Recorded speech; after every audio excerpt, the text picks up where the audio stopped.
Hello everyone and welcome to another episode of Bejeweled Book Reviews and More.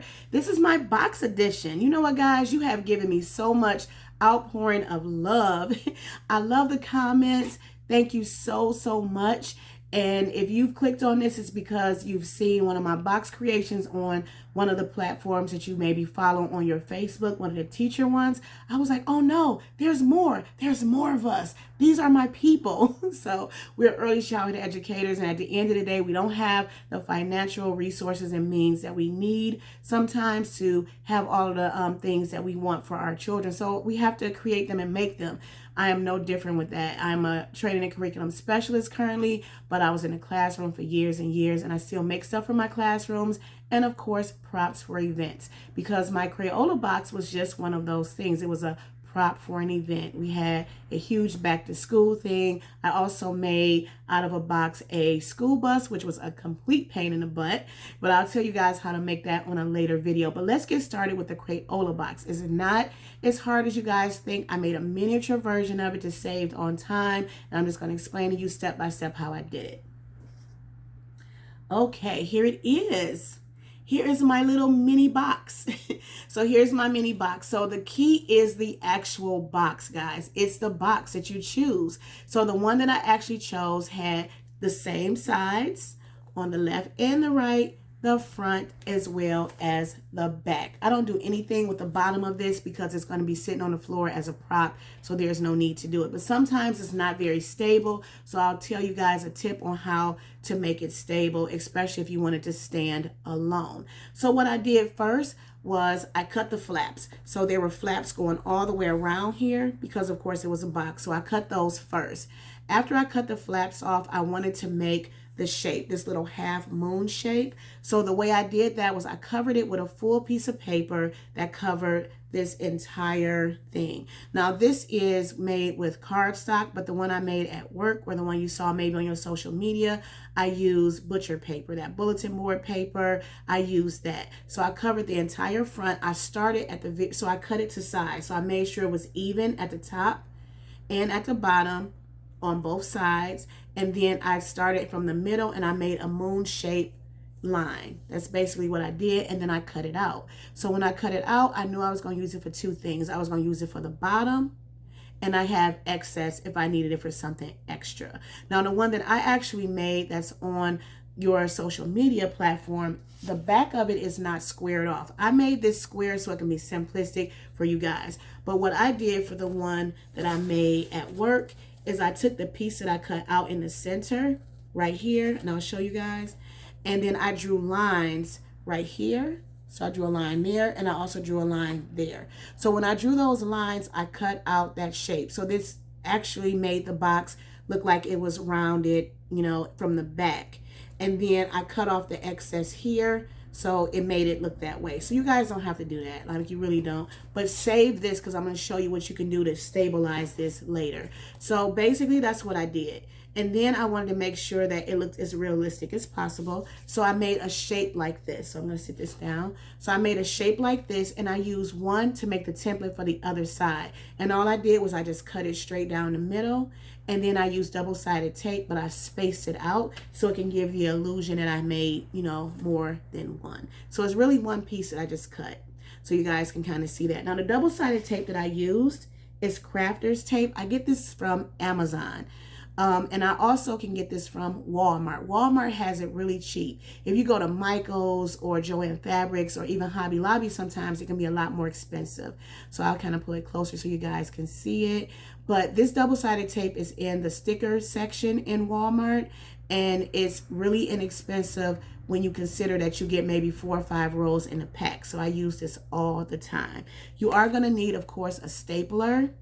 You'll need a stapler, and you're going to need maybe some glue sticks. I always use that because I typically run out of double-sided tape. And then, of course, you're going to need your poster board. So I'll tell you a little bit more about how to make the crayons. That's the other thing. They're super easy to make. Now, when I made the crayons, kind of show you the box again. When I made the crayons, I didn't know like how I was going to make them originally. They have them where you use the pool noodles, but it really didn't give you a lot of explanation. Then you have to go and purchase them. And I know the $1.25 store actually has them, but you may not have all the colors you wanted. And I was just like, that's just too much work to do. So I decided to make them where they looked a little bit like they were 3D and they stood on their own. So I'll show you guys how to actually make those as well. So I have a couple of them already out for you to see how they are, and I'll tell you step by step how to make them. So the first things first is the box, right? So you have the box. You make sure it has all of the proper sides, front and back. You cut the flaps off. You make the shape here. You make the shape there. You set that over to the side. And then you just simply just start taping down the paper. Now, cardstock is what I use for this. Like I said, it was a little bit more difficult, not easily pliable, but the paper, like the butcher paper, is super easy. So you will know exactly how to make sure that you can measure it with your, you can measure it with your fingers actually, or you can measure it with just, using a ruler. So when I say measure it with your fingers, that's kind of how I did it, because I'm not really good at using a ruler, believe it or not. So I put the paper inside almost with a little bit of an overlap, and I kind of use my fingers along the side of the box. So when I use my fingers along the side of the box, I was able to create a crease, and that crease to me was the cut line. So that's just a simple little quick tip for you guys to actually use. So I put that big piece of paper here, like I said, and I cut it to size, and then I made my moon shape, so I knew that I was going to be able to have, the shape I needed for my box. So that's the box. I hope you guys can remember those few tips on getting the box and how to create it and make it. Of course, this is that Google image that I printed out of the Crayola symbol, and I just used a double-sided tape to stick it down. Okay, so next let's talk about the crayons. So the crayons, like I said, I wanted to make them as simplistic as possible. So like here is an example of what I made right here. I cut out strips. So like I said, I use one template to make the rest. So I cut out strips all the same size. This one is a little thicker, this one is a little thinner, and then I made like 6 crayons. So I made 6 of these to put in the middle. And then I also printed out the Crayola symbol right here to put onto the actual crayon. Now to attach it, I just rolled some more excess paper that I had left over. I stapled it, and I made sure that it was flush with the actual piece here, so you guys can kind of see it. And then what happens is it stands alone. So I'm gonna try to see if I can do this without making it fall, but okay, hold on, let me see. So you guys can see it stands alone. It's pretty cool. It's not that hard at all. It's really not. You just simply just cut out the shape that you need. And the way that I cut out the shape that I needed was I cut out a shape like this, and I just basically cut it and I folded it in half. So I started with a square piece of paper. I made a line here, and then I made a short line there. I folded it and I cut it, and when I open it up, this is basically what it looks like. So it's not that hard, but this is a way when you fold it in half that you can ensure that your crayon is even on both sides. So that's pretty much what I did. The excess paper from the cut from the crayon, like I said, I rolled it, I put a staple in each one, and then I just stapled it down to here at the bottom, and I stapled it from here to here. So I attached it, and then the staple was showing. So what I did was, after I stapled it, that's when I added the Crayola logo, so it covered the staple up.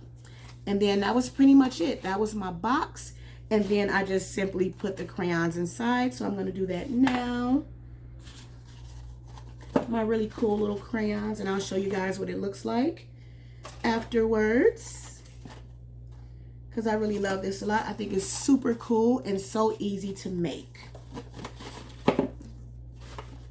All right, guys, this is kind of what it looks like. Here's my little Crayola box, all complete and all done. You guys can do this. Now, if I didn't explain it well, let me know in the comments. I can give you more instructions on how to do it. And then also, just watch the video again, and I'll kind of go over it again with you. But I want to show you a quick tip. if you need it to actually stand on its own, because sometimes the box has like tape like this one does at the bottom. I'll kind of tilt it a little bit so it kind of rocks back and forth and it's not that stable. So you know that piece, and I'm going to bend it, that you guys had, I said to hang on to it. The reason why I said to hang on to it is because you can use it as an actual, you'll be able to use it as an actual stand. You can just hot glue it on. So I'll show you like how I can do it, how you can do it easily. Okay, let me bend it up a little bit. So I took that very piece, you can see it here. This is how it looks in the front, and this is what it looks like in the back. So I kind of bended the ends. As you can see, I bent the ends, and you just put hot glue here, hot glue there, and you just glue it right down to your box. And what it'll end up doing, I know this is probably going to be a bad view, but it kind of shows you right here. So it ends up becoming its own stand, so it can stand alone. So that is what I would give you as a tip if it's not stable, or you could just simply prop it up against something. So that is pretty much it. I'll show you guys again. Remember, it's about the box. It's about the box that you actually get. Let's kind of move our crayons around because they're kind of wiggling around everywhere. It's about the box. It's about the sides, making sure that they're even. And just, it's really simple, guys. It's super simple. I hope that this explained to you a little bit of how I did it. I know that I already had it pre-cut already, but I wanted to make it as simplistic as possible and not have you guys on this video for too long. So that is our Crayola box. I want to make a lot more in my box edition, but I need your help because I really do need you to click like and subscribe. So what I'm going to do for every one of my new subscribers, I'm going to go down the list. I want you guys to comment on what you thought about the creation of the Crayola box and give me some tips, but tell me what you want me to see next, because this platform is new. I've only started it about 2 weeks ago, so I want to make more. So if there's an idea of something you want to see me do step by step with the box, then put it in the comments, because what I'm going to do is all my new subscribers, I'm going to go in and I'm going to select a video. I'm going to actually select one of your ideas rather, and I'm going to create a video to go along with that. So you guys may just be one of the ones that I actually select, but you have to subscribe in order for you to do that. So I want to get ideas. I want this to be a successful platform where I'm consistently giving teachers the things that they need. I want, ideas on topics from biting to challenging behaviors to, working with families. I'm a wealth of information and knowledge, doing this for 30 years. So I want this platform to be successful because it has my mom's name attached to it, B. Jewel, of course. So thank you for joining me. Again, don't forget to subscribe. Give me those ideas so you can tell me rather what you would like to see me do next. And as always, keep reading and keep exploring. Thank you guys so much. I appreciate it.